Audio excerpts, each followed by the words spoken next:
Looking at example 5, we're going to set up the question similarly where we find two numbers that multiply to a number and add to a different number. So in the first case, it says find two numbers that add to 1 and multiply to negative 12. So if we're multiplying to a negative number, okay, so if this is multiplying to a negative number, we have to have a positive number times a negative number. That's the way we're going to get negative numbers.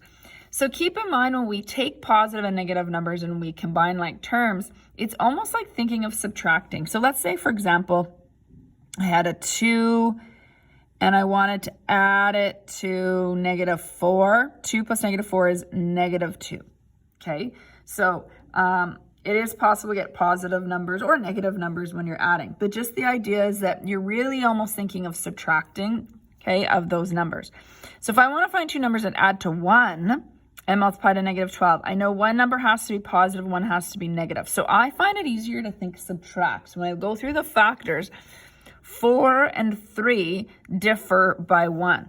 So if I have 4 and 3, if I combine these and I add them, right now it would be 7. But if this was a negative sign, that adds to 1.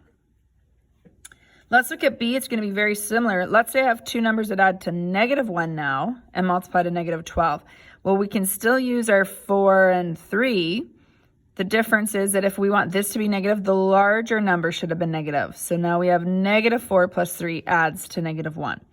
Again, when I'm first thinking of the numbers, I find it a little easier to think subtract to 1.